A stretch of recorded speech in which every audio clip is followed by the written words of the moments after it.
Welcome to the first video in our Daggerheart Open Beta deep dive. Today we're going to be learning how to build a Druid, and I'm going to give you some tips and tricks along the way. By the end of the video today, you're going to be able to build the Druid of your dreams for Daggerheart. We're going to be using Nexus to build our character today, but feel free to use either the PDF or a printout version, whatever is most comfortable for you.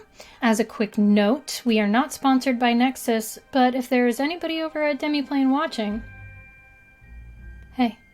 For those of you who might be new to role-playing, I hear you out there, you're saying, Fitzy, what the f is a Druid and why do I want to play one? That's a great question, and I'm going to answer it here for you. The Darrington folks say that becoming a Druid is more than an occupation. It's a calling to those who wish to learn from and protect the magic of the wilderness. Those Druids who practice the often quiet work of channeling flora are likely to be underestimated, while those who channel the brutal forces of animals may be a terrifying thing to behold. Druids are known to cultivate their abilities in small groups, often connected by a specific ethos or locale. Through years of study and dedication, Druids can learn to transform into beasts and shape the earth and all its organisms. Wow, that is a mouthful. Let me break it down for you in a way that I understand. Have folks ever called you a little overly enthusiastic about bees? Maybe the embers of your inner pyro kid are still burning bright. If that's the case, being a Druid might just be for you. There is nothing to do but to do it, so let's shall. Alright, we're going to start off with a character name, and I already have an idea of who this little guy is going to be, so I'm going to go with Button. For pronouns, I'm going to use they, them. For now I have the little Easter egg icon up at the top, but we're going to load in my preferred token. I've already picked one out. Look at that cute little button. Freaking adorable. If you don't have a name or pronouns yet, absolutely fine. Just hang tight. You know, maybe we'll go through a couple of these steps. You'll answer some questions and figure out who this character of yours is along the way, and you can always come back and add this later. No big deal. Here is where the fun begins. We are going to choose an ancestry. You could be a sexy Daemon. Hey, boo. Dracona could be fun, especially if you like playing with the elements. They have a lovely breath weapon. I'm going to go for the Fungril because mushrooms, they just want to have fun. Am I right? I'm right. You'll notice if you're building on Nexus that you can click on each of these guys and it'll show you the card. If you're playing off the PDF or a printout, you may actually physically have the cards to flip through, and each will have a little picture and a description and then some sort of boon that you get for that ancestry. Next up, we're going to choose a community. So since I chose the little mushroom dude, I feel like there's a couple options here I could go with. Underborn.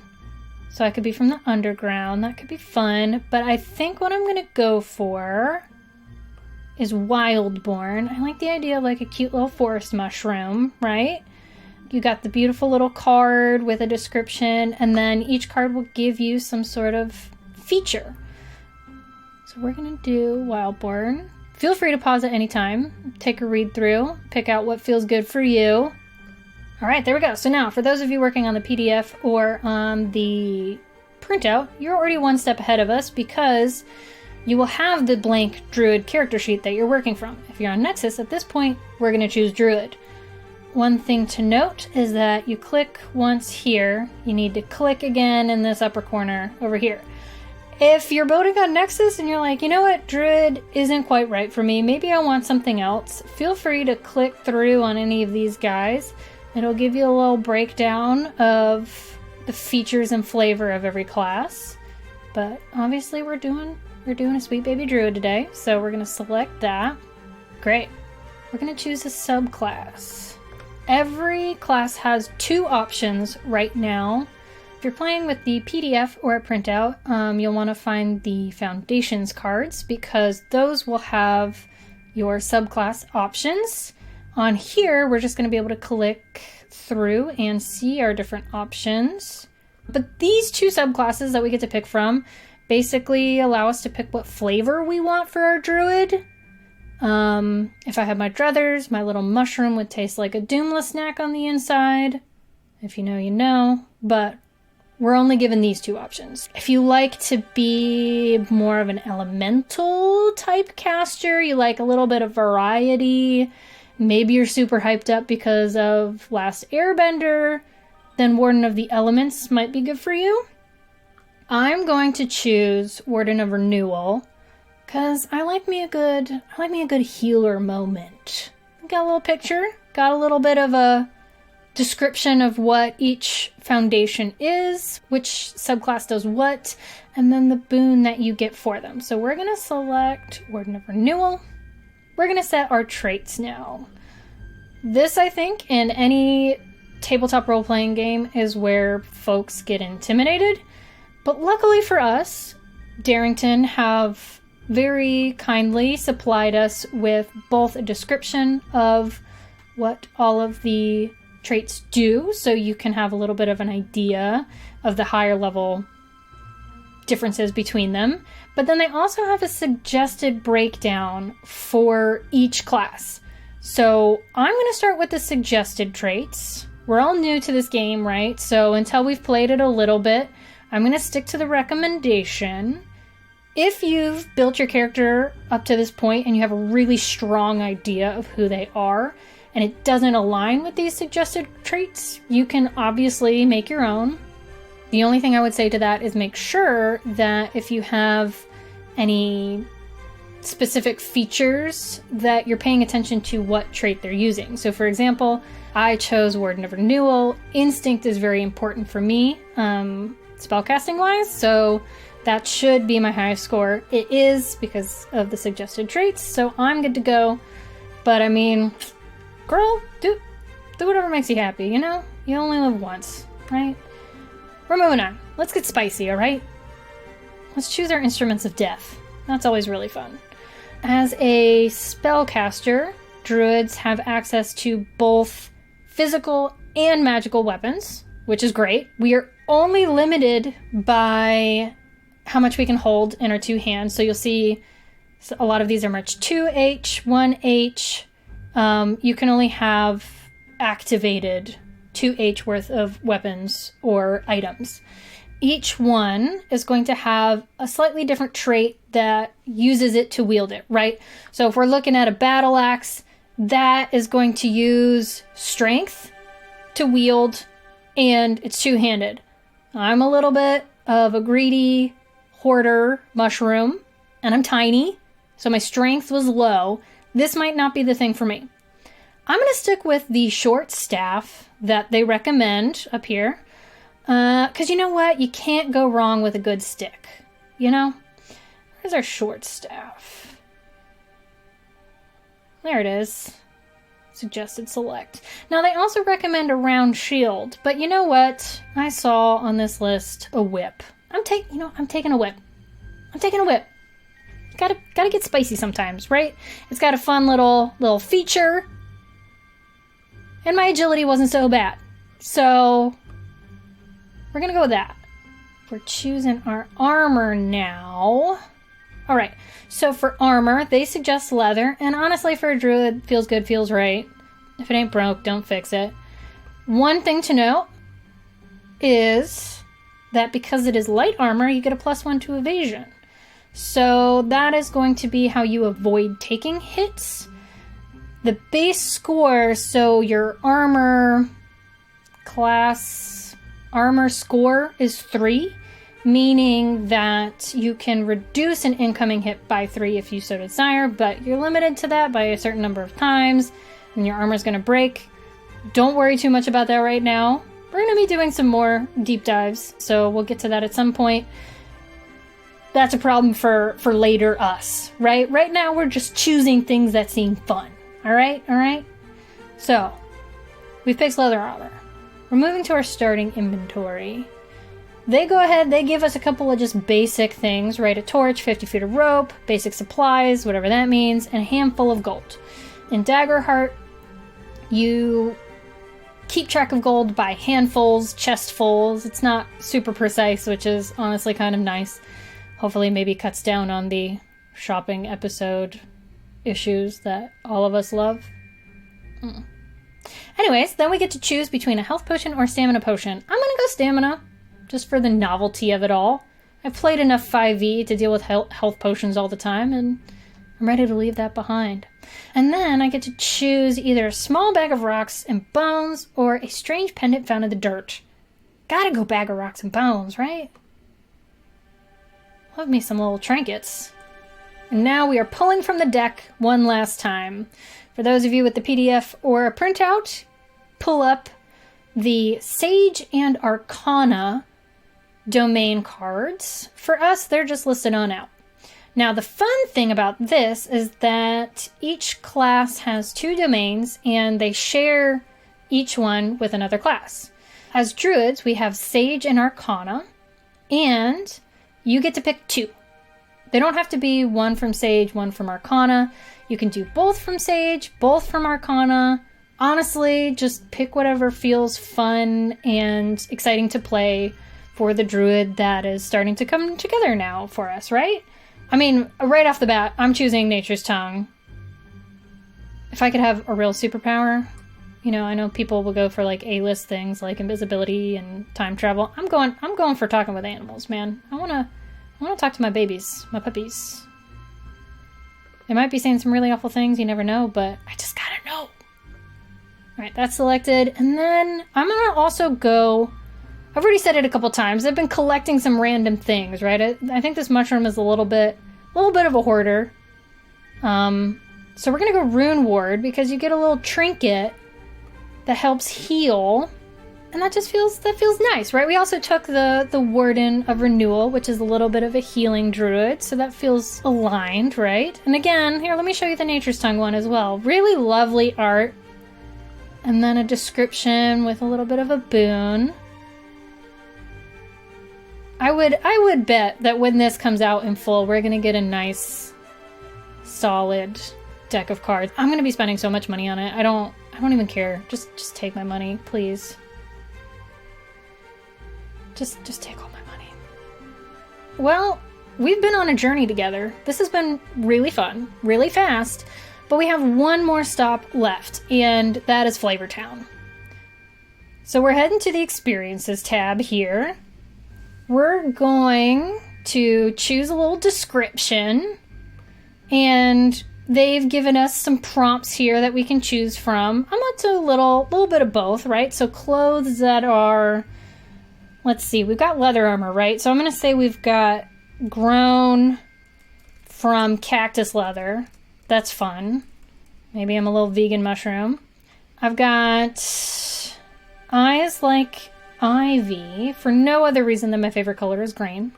And body that's, well, I'm a tiny little round mushroom, so we're gonna say rotund and short, right? Just a little nugget of a guy.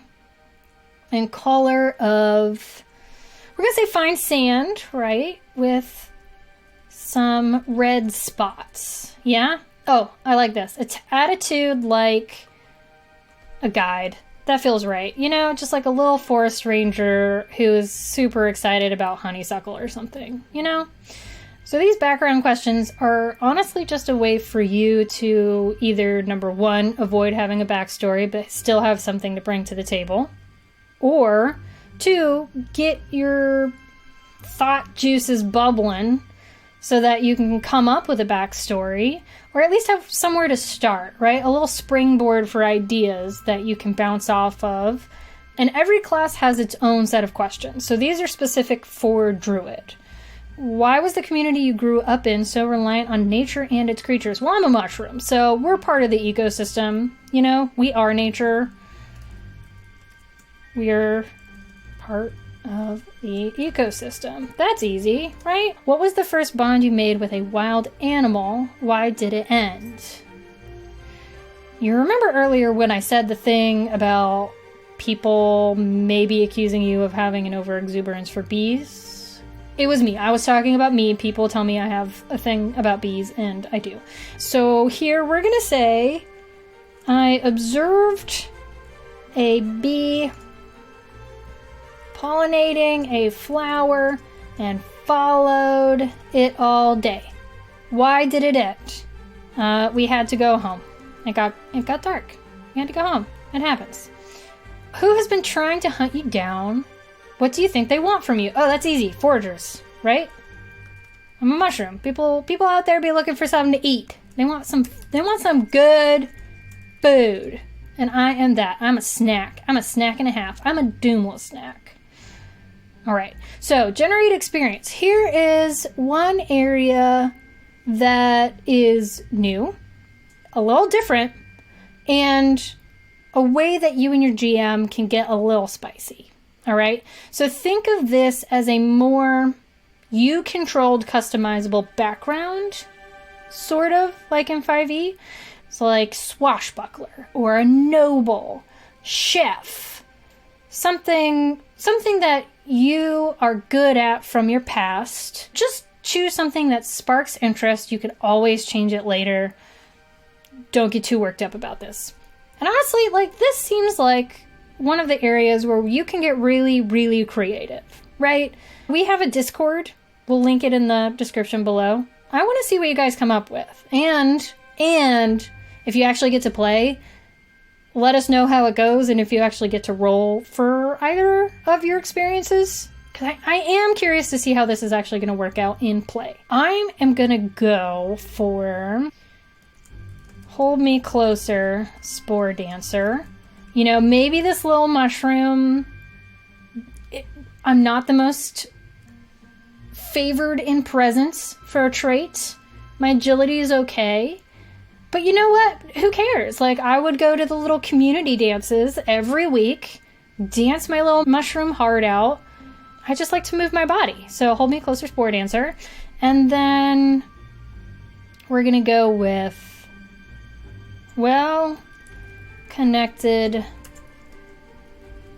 fungally speaking, you know, with a mycelium network and everything. Maybe there's not a lot of fungrils out traveling in the world. You know, we're in these little clusters in the Underdark or in the forests. Not a lot go out and explore. So when two fungrils meet each other, maybe I'm more likely, even with a low presence, to make a friendship or a connection with another one out in the wild, right? So you give one of your experience 2 and one of them 1. Those will come into play, hopefully, later in your game. Don't worry too much about this now, right? We're just putting stuff on the page. Lastly, we have the Create Connections.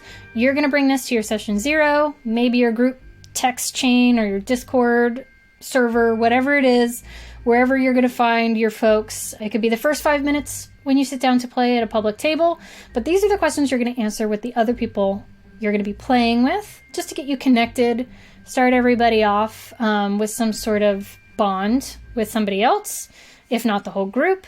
And yeah, just have fun. Get a little crazy with these too. Daggerheart is obviously going to be very character forward, so the only limitation is your imagination. So let's take a look at the finalized character sheet, shall we? We're going to save our changes. Go to the character sheet. Look at this little cutie patootie. For those of you who have been using the PDF or the printout, there have probably been a couple of numbers that have been blank on your page that you've been screaming at me about, wondering if I was going to address it. We're going to do that now. First of which being hit points and stress. It should say underneath the little hit points and stress bar that druids start with 4, 9, and 14. Again, don't worry too much about this right now. We're just filling in boxes and bubbles. Our evasion as a druid starts at an 8. Things to keep in mind though, we've added leather armor. So in Nexus, we're going to go to our equipment. We are going to equip the things that we want to equip. So first of all, we have the leather armor, which now that we've toggled on, you'll see our evasion has gone up by a point and our armor has a 3. So make sure if you're doing this by hand, you've made those changes. And then we're going to add our primary weapon and our secondary weapon, just so that they show up And our little cheat sheet up here, look at that. One of the other really beautiful things about if you are using Nexus is that they have a feedback tab that you can use. And we didn't even cover this, but the Druids have beast form, which you can use. For PDF folks, paper folks, that's going to be a separate sheet. But on here, we can sort of choose which one we want based on little drop downs. You'll see you can be like a little weasel, or let's see what else we got. We got an eel or an octopus.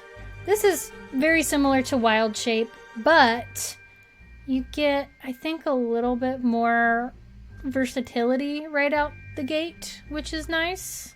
So how you use a lot of these things will be in your effects and features. So say we did want to use the beast form, right?